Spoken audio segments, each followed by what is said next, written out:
The city of Charlotte has suffered its first homicide of the new year, and it didn't take long. Right now, CMPD is searching for a man accused of murdering a UNC Charlotte professor. 2 homicides in a matter of hours. The number of killings in Charlotte is rising sharply. I miss just seeing his face, hearing his voice. Part of me's gone. The pain is, you can't describe it.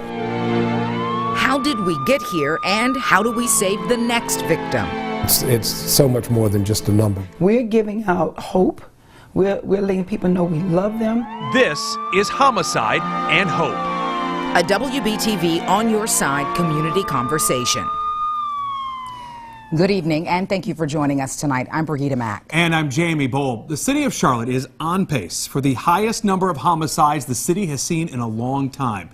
And in each case, they are men, women, children, husbands, wives, sisters, and brothers who are gone because of violent crime. So far this year, 76 people have been killed due to violent crimes in Charlotte. That's 76 people who are now forever gone. Their families left behind to cope with the fact they will never see them again. In fact, the city is on pace to have 91 homicides in 2017. And as you can see on your screen now, that is more than any year in the past decade. The numbers may be astonishing, but our community conversation tonight isn't just focused on the statistics. No, it's about finding hope. We are looking closer into what community leaders, courts, and police are doing to identify and remedy the problems that are causing violent crimes and homicides in our community. And it starts at the top. WBTV's Colleen Harry sat down with Charlotte-Mecklenburg Police Chief Kurt Putney one-on-one. They talked about the roots of crime and the honest conversation that needs to happen to curb this troubling trend. There's a feeling. Frustration, anger, hopelessness, and loss. When more are lost, when the number keeps rising. And I hate talking about them as a number because these are lives lost.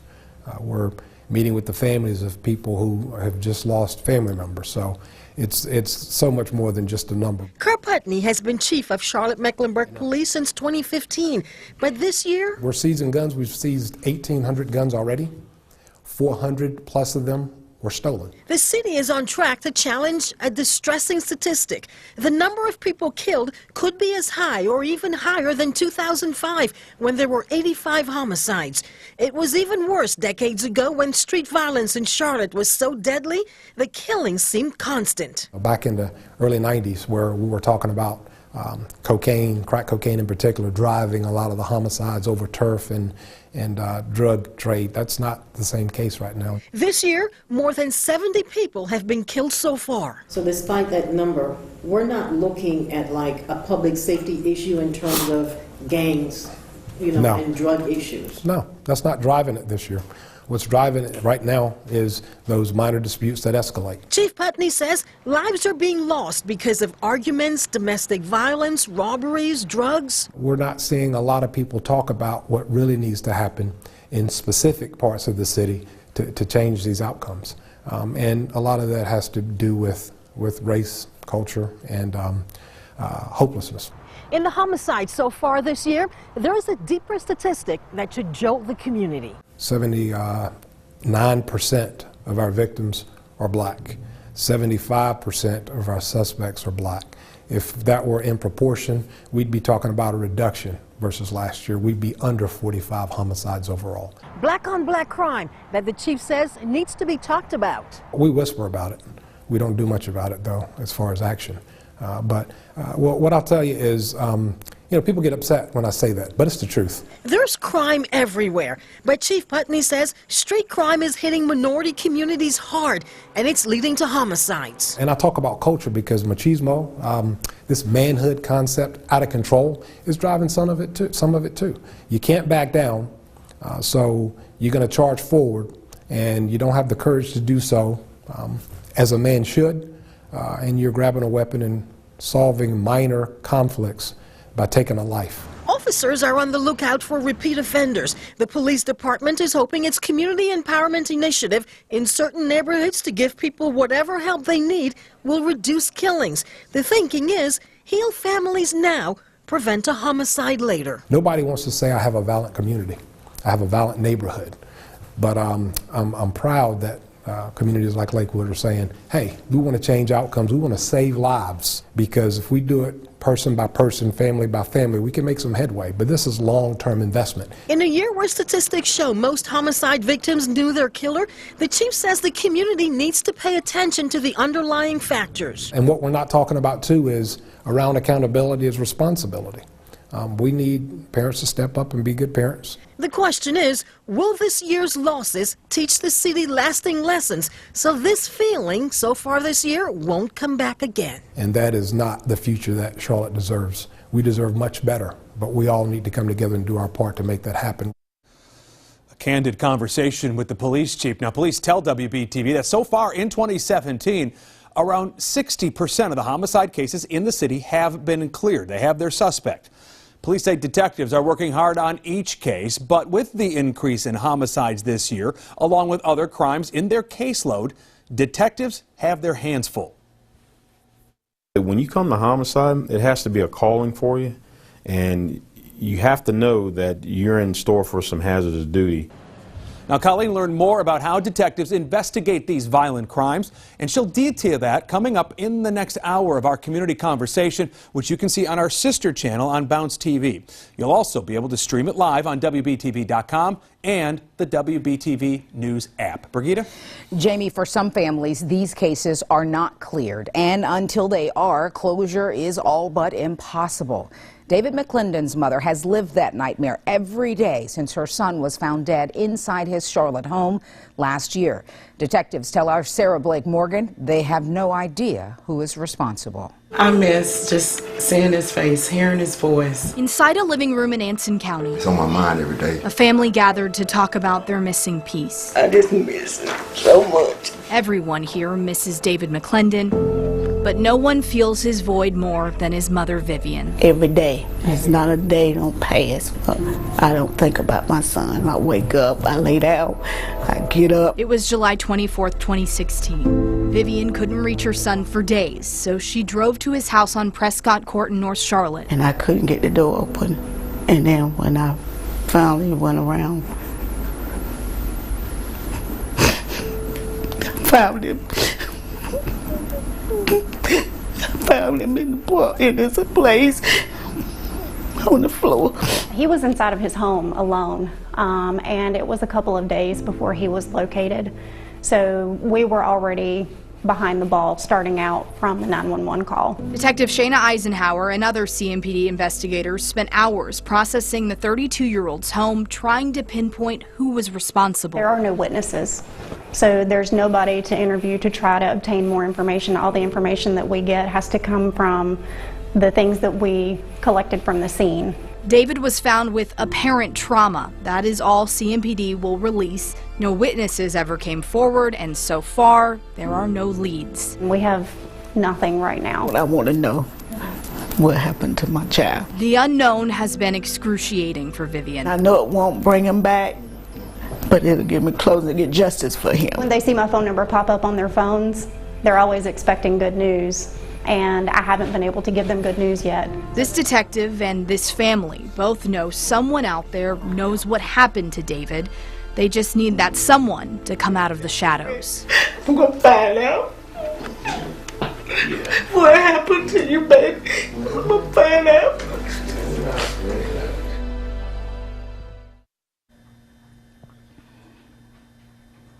Just incredible to watch. You can see how desperate that family is for answers. If you know anything about what happened to David McClendon, we are urging you to call Crime Stoppers immediately. The number there at the bottom of your screen, 704-334-1600. Remember, you don't have to leave your name, and you could get a reward. Jamie?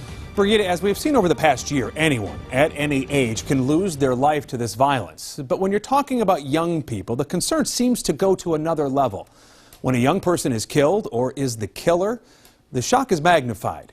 WBTV's Ben Williamson takes a look at two cases this year that highlight a growing concern about violence and our young people. So part of me is gone.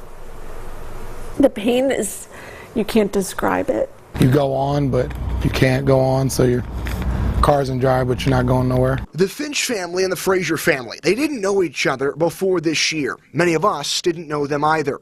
That was until both families lost sons in shootings this past year. 14-year-old Anthony Frazier, shot and killed after coming home from a birthday celebration. 21-year-old Zachary Finch, killed while trying to sell his cell phone. It wasn't one life taken. Zachary was loved by so many people. It's hundreds of lives. We talked with Frazier's father several months ago. All the years I played football and was in the military and had the alpha male guy moments and stuff like that, this just takes the wind out of you. Anthony Frazier is one of two victims between the ages of 14 and 17 to be killed this year. Zachary Finch, one of 17 victims between the ages of 18 and 24 to die in 2017. From an emotional standpoint, because of the age, obviously it kind of raises the stakes. Frazier's case shows just how young these victims can be. But when you look at how Zachary Finch was killed, something else jumps out. All three suspects in the case, all younger than 17 years old. Don't understand how at 15 you can have no regard for human life, how you can have so much hatred. Just as concerning for police. To try and find out specifically, where these guns are coming from. Obviously with the ages specifically 14, 17, and anything under 21, you always have to ask yourself, how these individuals, acquiring guns. So far in 2017, 4 teens ages 14 to 17 and 29 teens ages 18 to 24 have been arrested in murder cases. Within 1 second, they've changed the lives of a victim, their family, and their own lives. Although the numbers show that the youth murder rate isn't much different than the past 5-year average, CMPD right now putting more resources than ever into youth diversion programs. There's definitely a real sense of urgency to really look at the underlying reasons. One of those programs is the Childhood Development and Community Policing Initiative. I would say we have a youth exposed to violence and trauma problem that most people don't know about. It is really a public epidemic. Sarah Green has been with the organization for years. They try and intervene with young children after violence hits their family, and the need is great. For instance, in August, we had 633 families referred. And people like Greg Jackson. If everybody did a little bit, nobody would have to do a lot. He created a community group called Heal Charlotte that focuses on kids through camps and community events for a positive experience. And we need to create these cycles where there's no idle time for you. There's no time for you to sit down and wonder about what's the other side. All of it in an effort to stop the loss of these smiles. Faces that shouldn't have to ever be remembered through pictures alone. That we love him and we miss him. But I'm so proud of the young man that he was. Our Ben Williamson reporting. There are people working hard to make a difference in our community. And if you would like to learn about organizations that are reaching out to the youth, we have the full interview with the creator of Heal Charlotte and with Sarah Green of Child Development and Community Policing. It's right now on WBTV.com. Coming up in our community conversation. I'm grateful that I went through the experience that I went through because it has gotten me in the place I am today. Putting faces to the names of those lost to violence and giving their families a sense of hope and love. When we return, how grassroots efforts are helping families move forward. Always been said that the inmates allow us to work there because we're outnumbered. It's a desperate cry for help from state prison staff after 2 of their colleagues were recently killed in a prison break attempt. You can't do the same job with less bodies and do it effectively, not when you're dealing with dangerous people.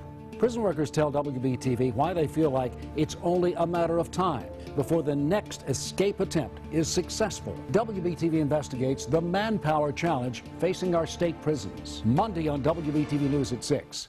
At Toyota of North Charlotte and Huntersville, we want to help. The following is a special presentation by WBTV. Drive a new Tacoma SR5 double cab for only $199 a month, and you can see all of our big city low prices on our internet specials page. Go to toyotaofnorthcharlotte.com. At Longhorn, step into wood, stone, steak. Don't prepare a meal for yourself. Prepare yourself for a meal. Feast on one of Longhorn's steakhouse cuts. 12-ounce New York strip, center cut Flo's filet. For a limited time, 14-ounce Delmonico. The feeling, the flavor, the place. Longhorn Steakhouse. You can't fake steak. Every stitch is a part of me. All these shapes and designs express our devotion to craftsmanship. I want people to feel our passion when they touch it and when they drive it. Test drive the CX-5 and experience the details for yourself. This season, step up to a Stihl. Stihl blowers start at just $139.95, and Stihl chainsaws start at just $179.95. Visit StihlDealers.com. Look for the tag store-wide inventory blowout. Ends Monday at 6. Rug and Home. Make rush hour an adrenaline rush with the 2017 Nissan Altima. Now with Nissan Intelligent Mobility, featuring automatic emergency braking that can help you stop safely and keep you out of a jam. Automatic emergency braking, now on Nissan Altima and Sentra. Take on today and save up to $4,800 on Altima, or save up to $10,760 on select models. Welcome back to Homicide and Hope. Someone from the homicide team at the district attorney's office responds to every single scene. The increased violence means more cases, more families to meet, more work on everyone. We welcome Sharon Smith now, who is looking at the impact tonight on justice. Sharon, are we starting to see an effect yet in court? Brigitte, I would say they're managing it. You've got 10 people on the homicide team, 76 cases so far this year, and then plus all the pending cases, of course. We know the violence may take seconds, but each murder can take up to 2 years to resolve in court. Assistant district attorneys in Charlotte never travel light. They head to court with cases several thousand pages deep. This is a fairly big file. ADA Anna Green showed us inside her office reams of paper, dozens of discs, and one family left behind. When you first start to interact with the family, we buy all into helping them through this process. It's their job to understand victim, suspect, circumstance deeply and apply the law evenly, no matter how many cases come through the door. They must be fair, consistent, and efficiently detail-driven. Sure, I'd say. This roundtable of police and prosecutors is part of the checks and balances. It started several years ago when the homicide rate was lower. The collaboration helps even more now with more cases to examine. We did that because we wanted to make sure that a person committing the same crime with the same type of evidence is treated fairly, whoever they are. We also did that because it's a way to manage cases coming through the door, what we do with them, how long it takes us to do that with them, and what the outcome is, so we can track our results as we go. And when it comes to tracking homicides as a community, team leader Bill Stutzer offers this perspective. Our highest year in Mecklenburg County history was 129 murders in 1993. The height of the crack war, and the population was around 500,000, making the per capita murder rate around 26. Now the population is much larger, the per capita rate much lower. Still, Stetzer says the point doesn't diminish the problem. Killings are up, each one is bad. And things go from anger to death much faster than they should, and I think that's a part of it. Some weeks are worse than others. Just last week, I was called out to 4 different homicide scenes. You are, when you do something like that, you are meeting people at the beginning, what is truly a lifelong tragedy. One of those cases for Spencer Merriweather involved Justin Reed, gunned down during a robbery 2 years ago. His killer just started a 30-year prison sentence. After court, Merriweather and the family started to debrief in private. Not very long after that, we heard a knock on the door, and we were told by courthouse staff that the mother of the assailant, mother of the defendant, wanted to ask permission to apologize on behalf of that family to the victim's family. They welcomed her in, and at that point, before she could even get the words out, they surrounded her. with hugs. We had to relieve ourselves of resentment, of anger, of that burden. We will not be victimized twice. Ollie Reed was among the family members who offered forgiveness that day. Justin was his nephew. Like we always told him, everybody's not your friend. You know, and the choices that he made, the people that he associated with, the things that he did were a part of the outcome. That was a part of the outcome. But you loved him so much anyway. Oh, I loved him. I loved him like he was my own child. The reward is watching how some of their homicide families push through the anger and loss. There's never been a moment where that hasn't astounded me. They see it time and time again. Everyone on that team would tell you this work is their passion, and the workload has grown even without this year's spike. For example, now in Charlotte, every responding officer should have a body camera on, which could mean 100 hours of footage from a big scene. So the homicide team has added a week to each case just to review that film. Sharon, thank you. Way before anyone winds up in a courtroom, victims of violent crime are sent to the emergency room. I talked with 2 doctors from Carolina's Medical Center, including the emergency department's chief of trauma. We spoke at length about what happens when a victim is rushed to the hospital, as well as the impact all of these cases have on its staff. We take a pause. We make sure we know the person's name. Everybody involved in the care takes a moment to understand, to contemplate that this was a life that was lost. That was Dr. Emily McNeil talking about how they deal with a situation once they have realized that they cannot save a patient. Coming up later in our community conversation over on Bounce TV, you will learn more from inside the emergency department, also known as the ED. Hear how these doctors are looking at the bigger picture of how to solve the problems at the root of violence. Jamie? Well, Brigida, solutions are hard to come by. Every year, dozens of people are killed in Charlotte. It means dozens of families are left to grapple with the question of, what do I do now? Well, some use their experience of loss to help others who are going through the same thing. WBTV's Steve Crump shows us how grassroots organizations are there for those who may not know who to turn to. We try to put them in order as best we can, but these are people. All of them. Focusing on lives lost to violent crimes is an unbridled passion for Judy Williams.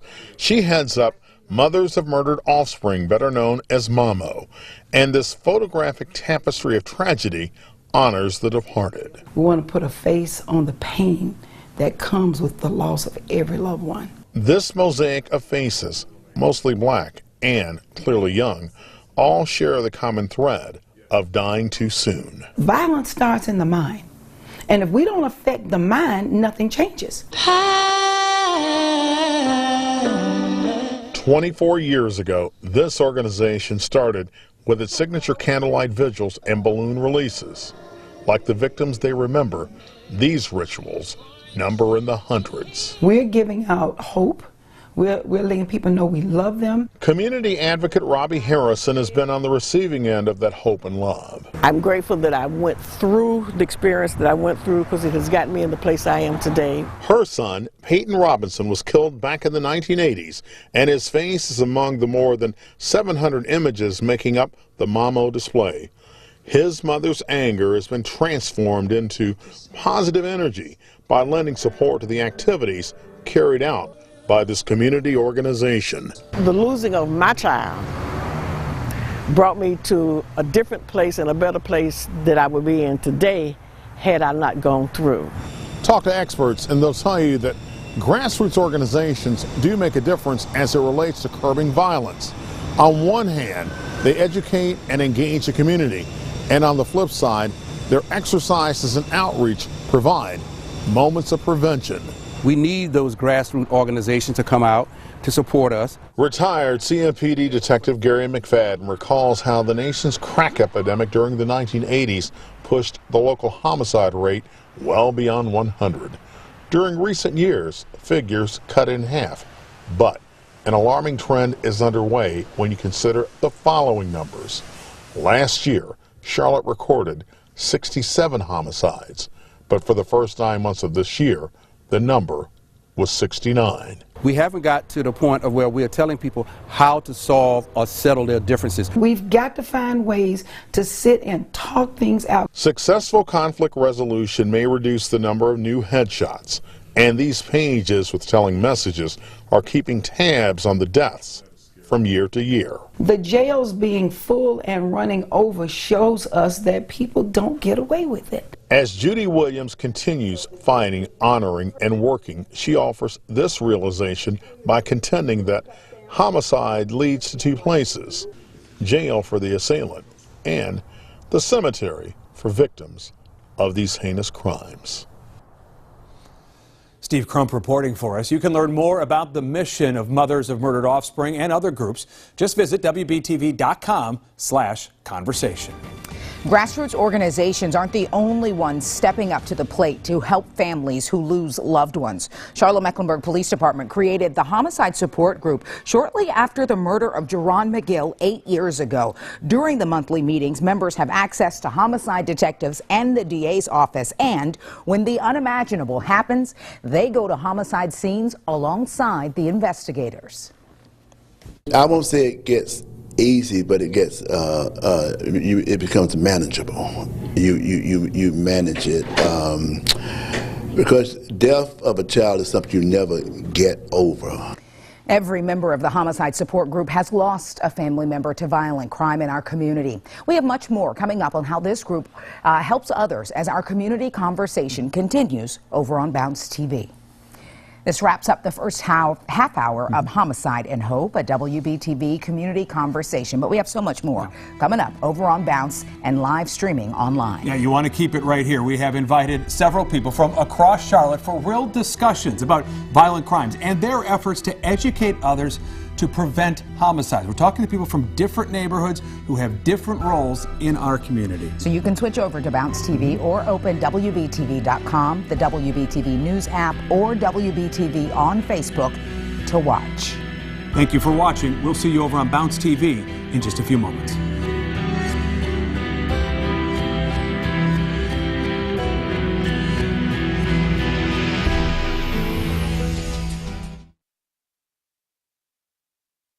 The following is a special presentation by WBTV News. On Your Side, community conversation, homicide and hope. Good evening, and thank you for joining us tonight as our community conversation continues. I'm Brigida Mack. And I'm Jamie Bowl. We've already shown you stories of people who have lost loved ones. We've talked about the mission of police, the courts, and families of victims to keep others from becoming lost to violence in our city. 76 people have been killed in violent crime in Charlotte so far in 2017. And the city is on pace to have the most killings since 1993. In the next hour, we are continuing our conversation with people in different roles in different neighborhoods across the city. We begin with the Charlotte-Mecklenburg Police Department meeting some of the detectives who are working non-stop to close cases and find killers. WBTV's Colleen Harry takes us inside the Violent Crimes Division. Inside this division, we don't just work murders. So we will go out to all suspicious deaths, all overdoses, suicides, every single child death outside the hospital we respond to. Detectives are working on the city's most serious crimes. We work active kidnappings, we'll work missing persons where there's suspicious circumstances, work extortion cases. All those type of cases we also work on top of the murders. So far this year, busy. Very busy. As homicides continue to increase, investigators in the homicide unit are dealing with heavier workloads. When you come to homicide, it has to be a calling for you, and you have to know that you're in store for some hazardous duty. In 2016, the city had 68 homicides. CMPD says detectives cleared 67% of those cases. This year, more than 70 homicide cases to date. The unit has cleared 61% of them. Ideally, you'd like to, keep that around 70%, but it's tough. Each homicide has a different circumstance behind it. But investigators say there's one stark reason why detectives have to work longer on some cases than others. One of the biggest issues we're having, or we've had this year, is witnesses and citizens being reluctant to talk give information. Investigators say DNA evidence at the scene is key, but eyewitnesses are gold. Without good, credible statements from witnesses, some of these cases can come to a screeching halt sometimes, and it can make it difficult. This was on August 3rd. Detective Todd Burkhart is working cases in a squad with 6 other detectives. It's got to be probably between all the death investigations, missing person cases, murders. It could be close to 75, 100 cases overall. Paperwork only comes after a lot of legwork. So a lot of times, especially in the news, you'll see us stand around with our notepads taking information or working the crime scenes. On top of that, you also have the interviews of every witness that will talk, every witness that's available, suspect interviews, talking with the victim's family. And sometimes people just won't talk with them. And it shouldn't be a situation they don't want to talk to us because they hate the police. It should be a situation where they want to talk because someone in their own community has been murdered. Detectives say there's a mental and physical grind in working homicides. If they're at a scene, they're not at home. Oftentimes you're missing out on an event, going to a party, going to a wedding, going to whatever the case may be. You have to have a supportive family behind you because the amount of time this job takes. If people only knew the work that goes in to investigating these cases, it'll keep people up at night as far as folks that are working these cases. Sometimes you'll have a day off here and there, but you know that there's a high likelihood you might get called back in, especially with how recent a case is that you just worked, or depending on what else is going on. Sometimes squads need other help. Investigating homicides is just one part of the job, but it's the part of the job with a heavy load. I do it because I like the job. I like what happens. I like being able to find the truth of what happened and close cases for family members who've lost a loved one. I think it's extremely important. That was our Colleen Harry reporting. Long after the detectives come and go and cases may be closed, or investigations could stay open and even run cold. But for the families, the pain may never go away. That's why some of them are using their experiences to try and help others find hope after tragedy. I won't say it gets easy, but it gets it becomes manageable. You manage it. Because death of a child is something you never get over. It's been a long 8 years for James McGill and his wife Jackie. The couple lost their son, Jerron, when he was just 19. Gunned down less than a block from home, his case is still unsolved. We pick up the pieces and we take one day at a time and we go on with life. One way they've been able to do that through the Charlotte-Mecklenburg Police Department's Homicide Support Group. Formed shortly after Jerron's murder, CMPD embarked on a unique mission to provide support by bringing families together in a safe space where they can lean on one another. No one knows what you're going through unless you've been there before. During their monthly meetings, they also have access to homicide detectives and the DA's office. And when the unimaginable happens, they go to homicide scenes alongside investigators. It's there McGill believes they're doing their most important work, supporting families during their most vulnerable moments. In whatever way we can. And sometimes it's just there just to hold their hand. They also act as a mediator of sorts between detectives and victims' families. The family does not understand what's going on. The detectives trying to do their job, so our job is to keep the family as calm as possible. Let them know what's going on because we've been through it. Fellow group member Elaine Price says going to a homicide scene is a step she's not ready to make just yet. She's been attending meetings since 2013 when she lost her son James to a violent stabbing. You need somewhere to go and talk about it, you know, to vent, and you need people that's going to listen. Elaine calls it a safe haven, free from judgment and any expectation of when you should move on. Our friends and other people, they don't quite understand. They feel like, you know, we should get over it. If it's 10 years, you should get over it. If it's 2 weeks, you should get over it. You can't get over it like that. It don't work like that. Still, even through their grief, the group is troubled by the number of homicides the city has seen this year. We say numbers, but this is more than numbers. These are lives we're talking about.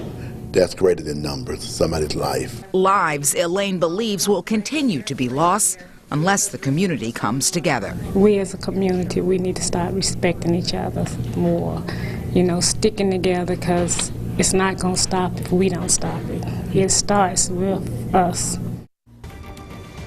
You know, it was so eye-opening to sort of be there in the room when you guys had the homicide support group meeting. I'm joined now by Jackie McGill, the mother of Jerron McGill, along with Martine Hyatt from the homicide support group. Thank you to you both for being here. We really appreciate it. Martine, what can you share about what this group is doing to support others? Well, what we're doing is we're trying to reach any family, and first of all, having one person, one family to have to go through this is such a tragedy. But we, work with wonderful people like Jackie or the McGills and all the other volunteers within our group, and they go out there. So when a homicide happens and we get the alert, I go out or my coworker, and we go out and we are meeting with the families right away, doing crisis intervention. And then we have the McGills, the volunteers that are there to just say, to hold their hands, to just say, you know what, I've walked in similar shoes right here and I want to be here for you. To you, Jackie, how has being part of the homicide support group helped your family? Being a part of the support group has helped us a lot. It was a struggle at first, because actually there wasn't a homicide group at first. I think it came apart around December of '09, so we've been a part of it since then, and it has helped a lot. Just being able to know that there's somebody else that's gone through the same thing you've gone through, and they share their story, you share your story, and you're just there to support each other. It's a safe place to share. And Martine, back to you, what drives you to keep helping these families? Because obviously you could have chosen to be a part of CMPD in another way, but this is where you are, and I imagine it has to be a calling or passion of sorts to want to help these families. Certainly I'm a mom, and it hurts me deeply when I have to reach out and talk with another family. I have another family sitting on our couch or out at a scene. But if we can be there for them, to help them, to guide them for coping strategies. No one judges in this support group, and no one says you need to do this, but we say this worked for me and it might work for you. And to be there to guide them, to hold their hands through the most tragic point of their lives, I feel honored that they trust us and to do that, and we want to be there. The department wants to be there for the community. We are a part of the community. How instrumental do you think this support group has been since its inception in helping these families? I think we've been very instrumental. I think the community sees and the families see that we truly care about them, and what they're going through is not unique in the sense that no one else has walked in these similar shoes. These other folks have, and they're there to help them. That helps their grieving process as well. Jackie, I imagine getting to the point where you can have hope after this kind of a tragedy. You lost a son. It's a long road. How have you been able to walk that with your family?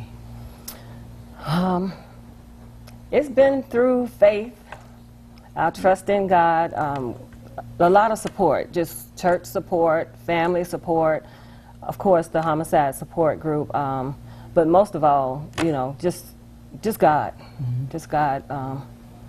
He said he'd never leave us nor forsake us, and he's been with us every step of the way. Not every group member, Martine, is ready to go to a homicide support scene, but the group can help in other ways. Right, absolutely, and we have different events throughout the year, and sometimes families, they're just like, look, I don't want to sit there inside a group, but can I have someone that will call me and check up on me? Absolutely. We, sometimes are asked to go sit with them at court. Sometimes we have families that just want to meet for coffee. I have families that drop in all the time. We're on the first floor right there, and we want to be accessible to everyone. We want to be there. We want to help. That's what my whole role is to work with families, and I want to be there for them. And so it's about meeting these families where they are in their journey. Martine Hyatt, Jackie McGill, thank you so much for giving us your time tonight and your perspective. Thank you. We appreciate it. Jamie? Brigida, coming up next here in our community conversation, it doesn't matter what color your skin is, your religion, how much money you have. Domestic violence can impact anyone.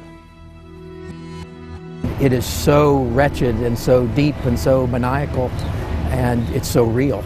It happens in families that you wouldn't expect it to be happening in, from the most affluent to the poorest. I sat down one-on-one with Charlotte's former deputy city manager, whose daughter was killed by her abuser. How his family's mission is now to educate others on the warning signs.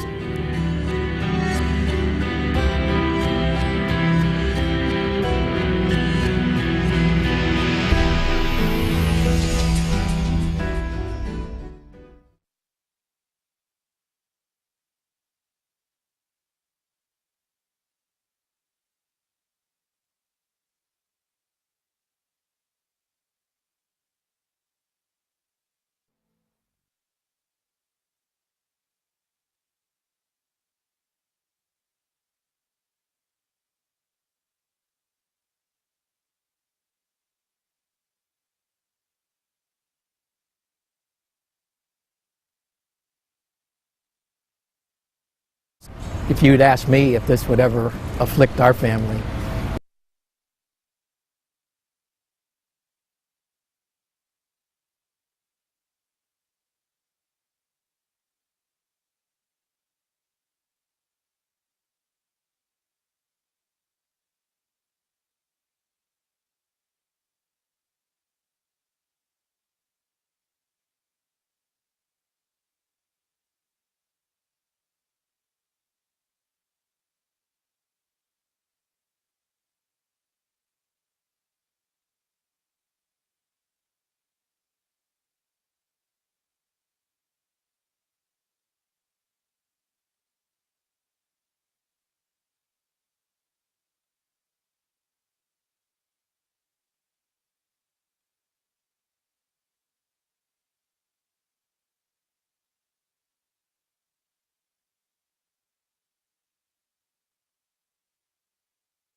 if you'd asked me if this would ever afflict our family, it absolutely would have said no. But it did, and what it proves is it can happen to anybody. Flashback to September 2012, a huge month for the city of Charlotte as the Democratic National Convention came to town. And one of the men behind it all, then Deputy City Manager Ron Kimball, gets a knock on his door. Detectives tell him and his wife that their only child, their daughter Jamie, had been shot and killed by her ex-boyfriend. Since that day, the Kimballs have made it their mission to educate young people about the warning signs of domestic abuse and violence, which can lead to homicide. I sat down with Ron. Take a listen to his story. No one would have blamed you if you would have just crawled under a rock, you and your wife, and never wanted to talk about this again, but you chose a different path. Why? To honor the loving memory and spirit of our daughter, number one, but number two, so that families don't suffer the same fate that we did. You obviously tried to intervene, and you over a period of time. Are too many people, though, staying silent about that when, if I might witness something, or someone in your family witnesses something, how hard is it for them to speak up, and what should they be doing? In the field of prevention and education, awareness and research, which is the space that we're in, there's something called bystander intervention. If you see something, say something, but you have to know what the right thing to do is, because you can do the wrong thing when you intervene. You can't just immediately pluck and rescue the victim from a relationship that they've been in for days or weeks or months or years. The victim has to come to the conclusion themselves that this is no longer what they want to do. So you need to be supportive of the victim. You have to listen. You have to love. You have to be available. Our mission is intimate partner violence and dating violence, to stop it before it begins by going young, getting to young boys and young men who are the predominant gender that abuse the female gender, and talking to them about healthy relationships and respect and dignity for women, and do it early in their lives. Is victim blaming still a problem, or is that getting better? Absolutely, it still is. She must have invited that kind of behavior from her abuser. She must dress in a way that invites this, that's flirtatious. She must not be a strong woman. She must be weak. She must have done something wrong to invoke that kind of abuse from the abuser. Blame shifting is always happening between the abuser and the victim, and sometimes even society blames the victim instead of going to the root cause, which is the abuser's behavior. The power to break free is supreme. It's hard. We lived it for 6 long years with our daughter and saw her wrestle with this, and she broke free. She was out 3.5 to 4 months, and he came back and got her. That's the thing, Ron, is that she did the right thing. She got out of that abusive relationship, albeit it took some time, but she did the right thing, and this still happened. She summoned up the courage and the strength within her to break the bonds of that heart versus mind, and how do you escape?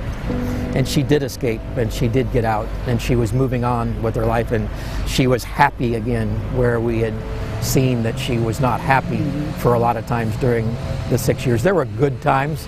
An abuser knows that they can't mistreat their victim all the time, otherwise the victim would leave. And so they use tactics and strategies to still keep the victim in the relationship. And it takes tremendous courage, and that's why the name of our foundation and her foundation is the Jamie Kimball Foundation for Courage, because it takes tremendous strength. Our daughter was a Chapel Hill grad. She finished in the top 10 in her high school graduating class. She was smart. She was beautiful inside and out. She was caring. She was loving. She was thoughtful. She was compassionate. She was everything that you would want in a daughter. She was our only child. Her life was robbed from her, and we need to carry the memory and the spirit of the goodness that she was and save as many other people on this world as we can. The Kimballs have been very brave throughout this entire thing. We do have the full interview with Ron online on WBTV.com, along with a link to the Jamie Kimball Foundation for Courage, where you can learn more about their mission to help others. For those who feel trapped or need help, there are options, there are ways to get help. And joining us now to talk more about this is Helen Lippman. She is the Community Support Services Management Coordinator for Mecklenburg County. Helen, I appreciate you coming in tonight. Oh, thank you for having me. You heard Ron talk about it. This can happen to any family, can't it? Absolutely.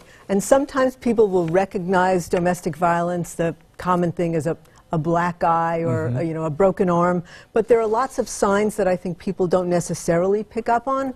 Domestic violence can be financial abuse, it can be emotional abuse, verbal abuse, and these days it could be something like your partner watching how you're text messaging, looking at your contacts in your phone, not letting you see friends and family. It's all about control, right? Absolutely, about one person trying to exert power and control over another.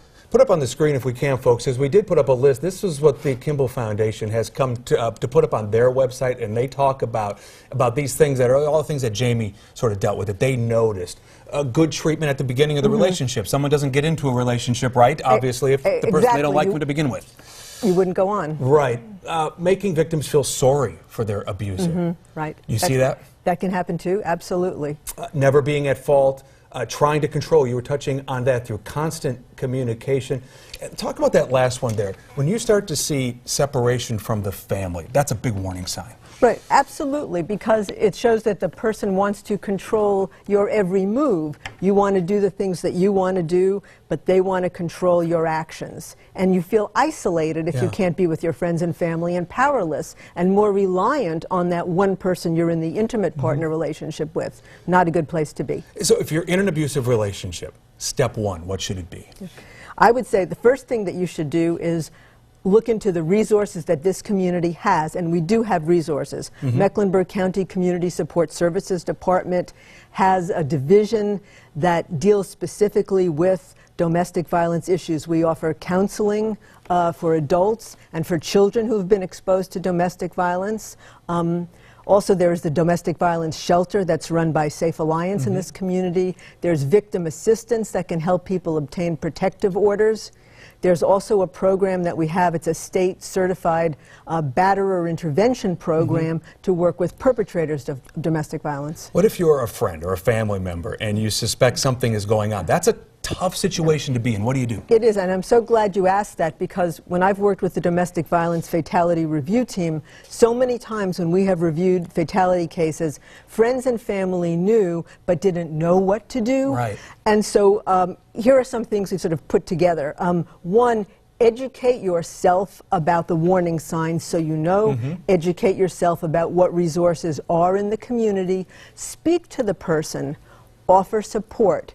Try to talk about safety issues, not just leaving, because they may not be in a position where they can leave, but continue to offer support. Even if they can't say yes then, let them know that you're there for them in an ongoing manner. And real quick, we're running out of time, but I do want to hit on teen dating violence, because this starts young, right? And we need to have this communication. As parents, we need to be talking to our children about it. What do you suggest? Well, right now we do have people who go into Charlotte-Mecklenburg Public Schools from our department and do healthy relationships workshops, not just once. This is a message that has to be repeated time and again, but we are doing that, and I think what we need to do is more of that to get that message across. Helen Lippman, terrific information. I do appreciate you coming in tonight, spending some time with us to talk about this really important Thanks for having conversation. Brigitte, over to you.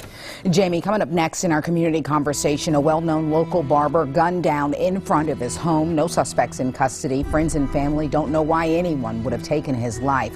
We're talking with the co-owner of the shop where he worked, how they're moving forward without him and honoring him through their community involvement.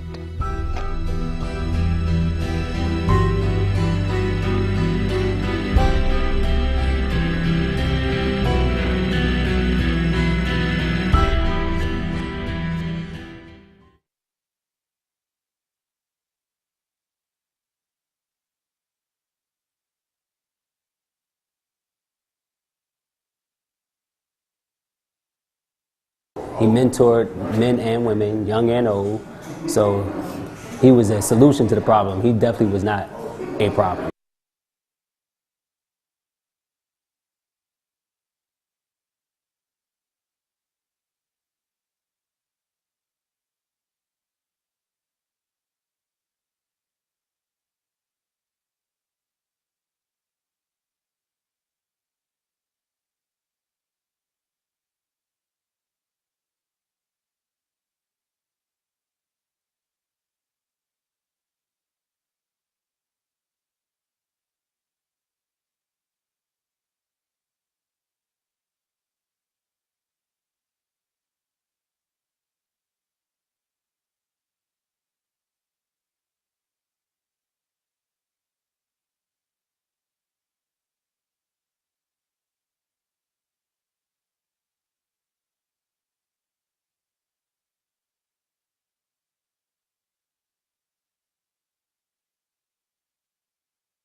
He mentored men and women, young and old. So he was a solution to the problem. He definitely was not a problem.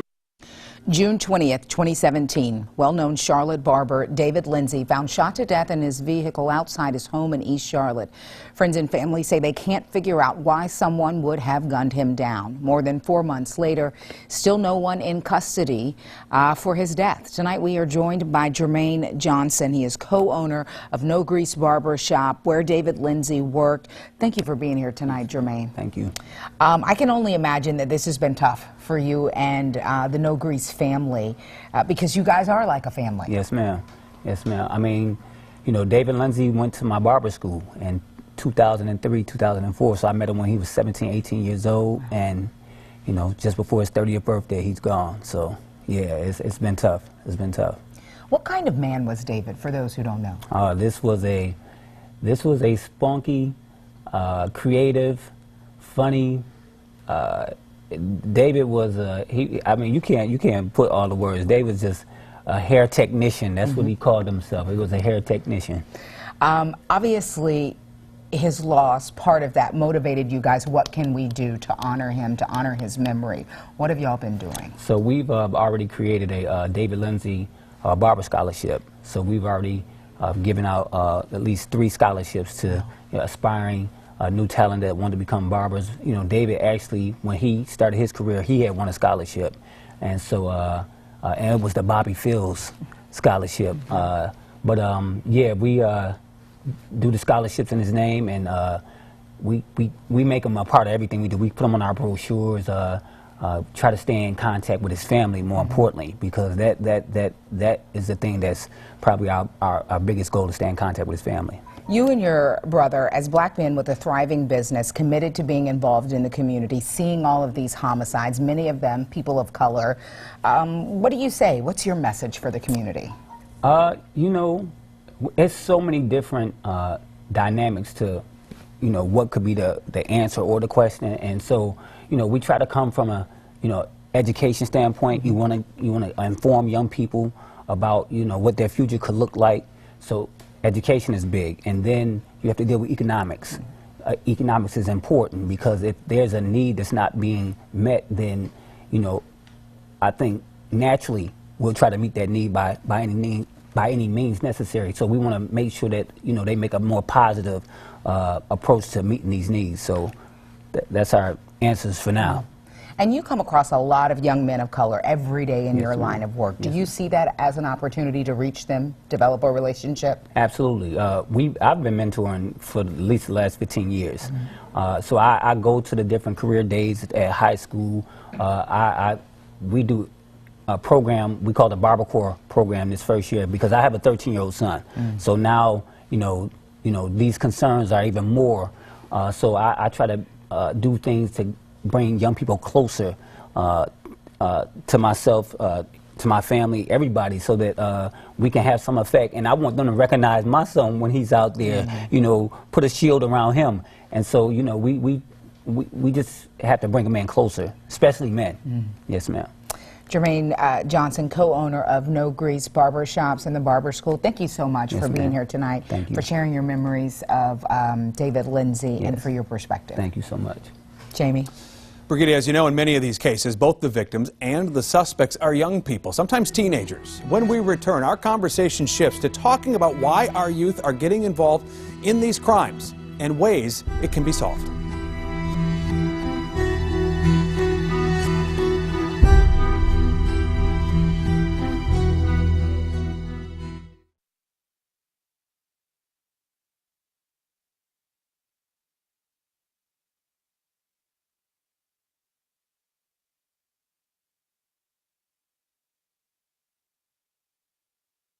Part of me is gone.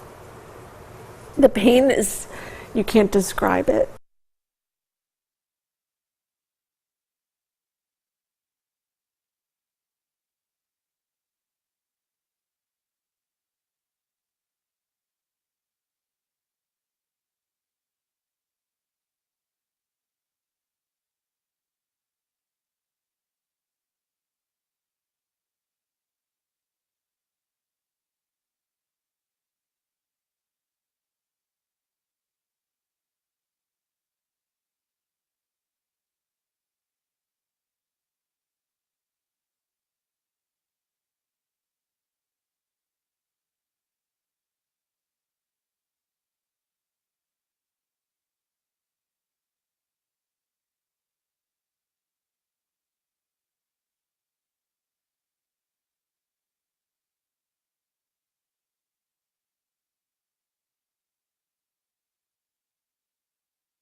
So many families in our community this year alone reeling from the loss of their children and the young men and women they were growing into. We have seen it too often in our community, not only young victims, young suspects as well. Keeping our youth on the straight and narrow, not always an easy path. And Tiffany Capers with Black Lives Matter Charlotte and Dennis Reed, founder of Inspire the Fire, join us now to talk more about that. Tiffany and Dennis, appreciate you coming in here this evening for us. Thank you.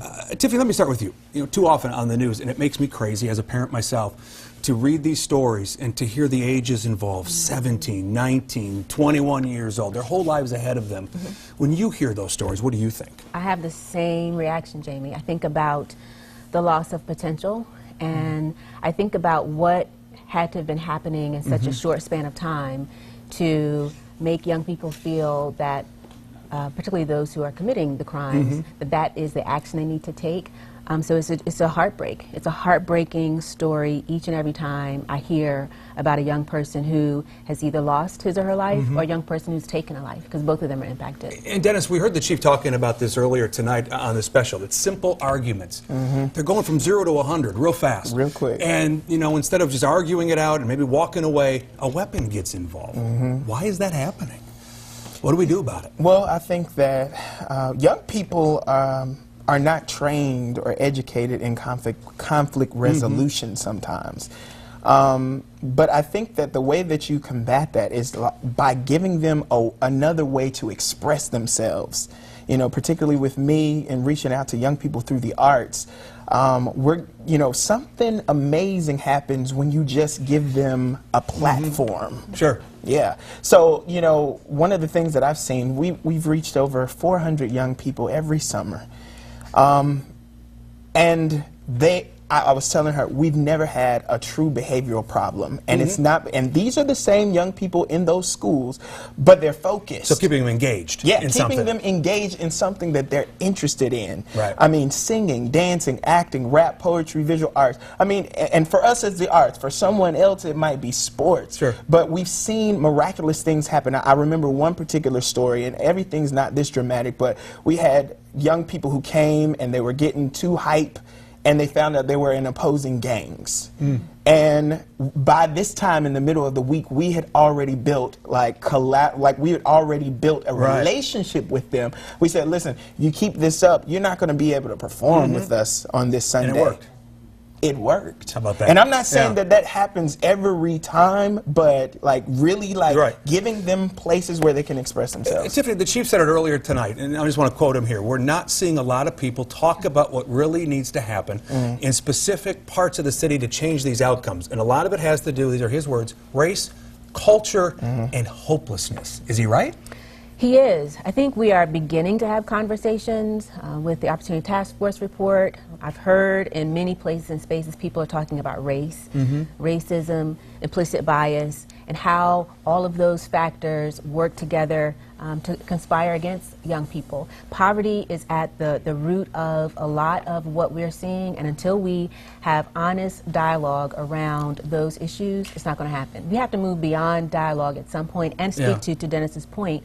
We were sharing out before we came in that there is a phenomenon around toxic stress, and that poverty is a toxic stressor, and poverty and toxic stress affects brain development. And when young people are in perpetual states of stress, they either fight or flight. So they see violence in their community. They see violence in their community. Poverty in their community. Exactly. It actually interrupts the way the brain is developed, and they don't have the ability to have the prefrontal cortex fully, where you control for irrational behavior, you control for erratic behavior. So we have to figure out how to fix some of the structural pieces that are at play that are producing some of the outcomes we're seeing with our young people. We could talk for another half hour about this. We've got a lot of topics we're trying to hit. So Tiffany and Dennis, I appreciate you guys coming in. It went all too fast. Many more topics to talk about. Let's do it in the future, can we? Thank you. All right, Thanks appreciate it. for Brigitte? When someone is rushed to the emergency department, that's actually what it's called, even though most of us know it as the emergency room, a team of highly trained doctors, nurses, and medical staff spring into action every time. So this year has been especially taxing for the ED. I sat down with two doctors from Carolina's Medical Center, including the chief of trauma, to talk about not only what happens when a victim is rushed to the hospital, but how they all look at the bigger picture when it comes to homicides in our community. You think about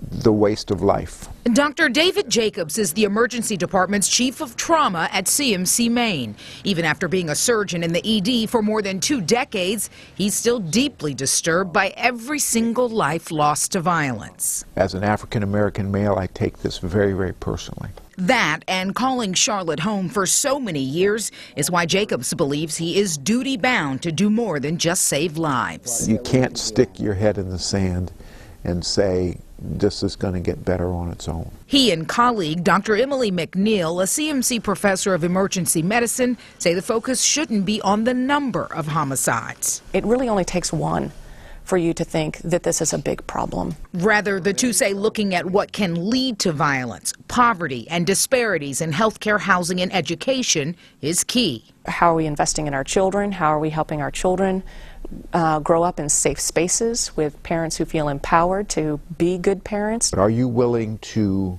change how you do business? Are you willing to have kids that don't look like your kids go to school with your kids? Are you willing to put your kids on a school bus and send them halfway across the county, recognizing that there are significant inequities in education? And while race is certainly part of the conversation, as most of the victims are people of color, what is it about the way that our systems are set up that disparately affects someone purely based on race? They caution against letting that be the focus. It has the potential to have people who are not of color, who are not affected, pull back from the conversation.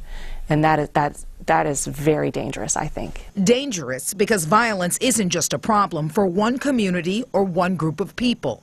A danger Jacobs freely admits is always lurking in the ED. When you see the parade of young African American male faces that come through the emergency department, that come through the trauma center, it is easy to begin to develop bias. That potential for bias is why McNeil says their practice of giving staff the chance to reflect once time of death is called is so important. We take a pause. We make sure we know the person's name. Everybody involved in the care takes a moment to understand, to contemplate that this was a life that was lost. Those precious moments, McNeil says, touches people in their humanity, particularly for the families who are brought in while doctors are working to save their loved one. I will almost insist that a family member, a mother, a wife, a husband is in the room when we do that. I think it's important for people to see the lengths to which we go to try to save life. Lives, they say, many times are unfairly highlighted by Charlotte's tale of two communities, so often divided along racial and socioeconomic lines. Bridging that divide, making these two communities living side by side really come together, really embrace the fact that a problem that affects one affects all of us is a huge challenge for us. Many thanks for those doctors and their time that they gave us to talk about this. Coming up next, we are talking with a local pastor about how the faith community's involvement in helping heal while also giving hope for the city.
And welcome back. The faith community is needed now more than ever across our city. Pastor Lorenzo Small Sr. is the senior pastor at First United Presbyterian Church. He joins me now. Thank you for being here, sir. Thank you for having me. So, as a member of the faith community, how do you all respond effectively to what's happening in the city in regards to these crimes? Well, you know, it's interesting as I was sitting out listening to this special and taking in the comments of others, I was just thinking about the role of the church, and it just came to me that the church is the purveyor of hope. It is the place where we bring people together and give them a different perspective, and I think it is extremely important that we keep that in the forefront of our mission. One of the undercurrents of what we do as a church, particularly being a disciple, and I'm a disciple of Jesus Christ, that's my context, is the message of the value of life. And I think one of the responsibilities we have as a church is to continue to push and teach that message, especially to our young people. You know, the pastor of my church is so fond of saying church is beyond these four walls. What we do is so important, it can't just be housed in this building. Absolutely. You know, I'm constantly pushing my parishioners to recognize that the place of ministry is exactly where God has placed them, oftentimes right in their neighborhood. And we must take an interest in our neighbors. That includes young and old alike. We have to reach across the table, get outside of our comfortable places, and be concerned for others. You know, one of the major teachings of the Bible is just that, putting the other's well-being before your own. And that takes courage, and it doesn't come naturally, so we must be taught. One of the things at First United, particularly as we think about the ministry there, I'm just getting there, you know, yeah. I arrived there in June, but we put major emphasis on bringing people together. I was here earlier today talking about our United in Jazz.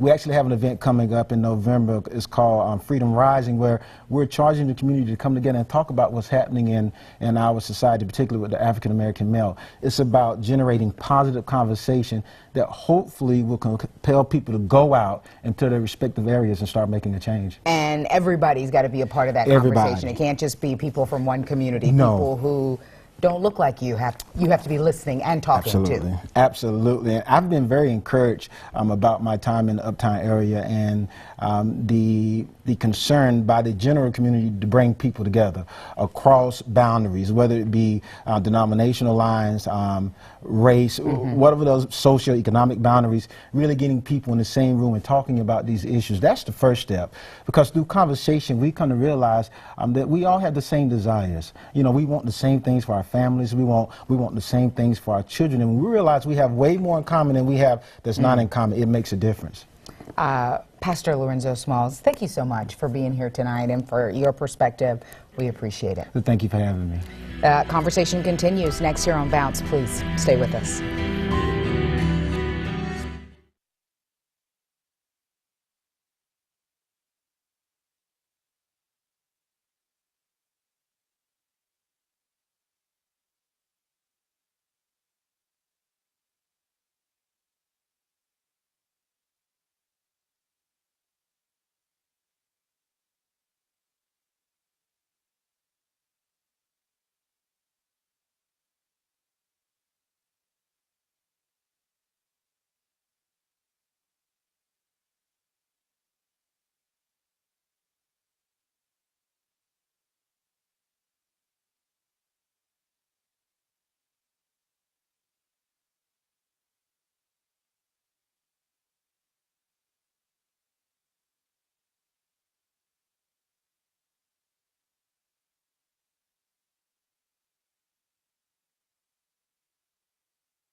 Welcome back. The reporters who took part in this community conversation, good enough to join us now. Yeah, Steve, Colleen, Ben, Sharon, thank you for all of your hard work. We certainly couldn't have done this without you all.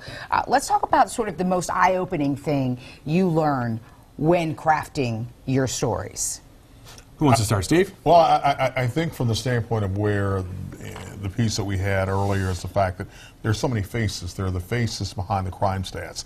And when you see Judy Williams of Mamo put those panels together, it's almost like postage stamps in many ways. It's staggering. It is. And you see people wear those pictures on their lapels, and those are the individuals perhaps that are respected and honored, and more or less, their lives demonstrate what it is we're all here talking about on this evening. I was going to say, it's so sad because I think of that when I go to like youth sports games, when you wear your child's face, the moms do that. To have these moms have to do this because they lost their child, it just breaks your heart. It does. But the fact of the matter is, it demonstrates that their lives, in many respects, live on, even though they're not here in the physical.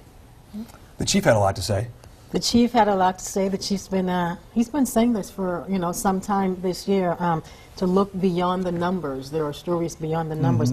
I think for me a couple of things, but the reasons, the circumstances behind these killings, how quickly words lead to death. Yeah. It's insane how arguments are escalating and reaching for a gun. And the chief talked about the young African-American male suspects, the African-American victims. And so that's something that the community has got to start talking about and start addressing. But for me, it's just the reasons are so stupid. I mean, these point are blank. lies. Yeah. These are lies. So fast. Bouncing off of Colleen, the homicide team leader, Bill Stetzer, told me the one case recently they got a conviction on was just that, two groups of guys came together and one of them just didn't feel right.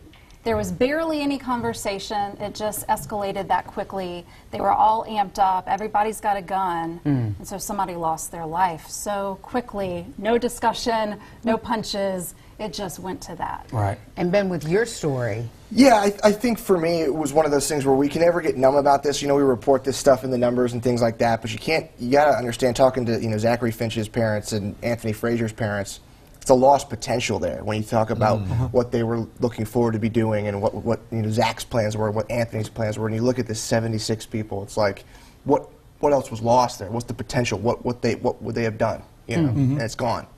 And just real quick, not to cut you No, off, go ahead. but the chief talked about that, and he called it's a loss of social capital. And he says this is something that is affecting the entire community. It's not a policing issue.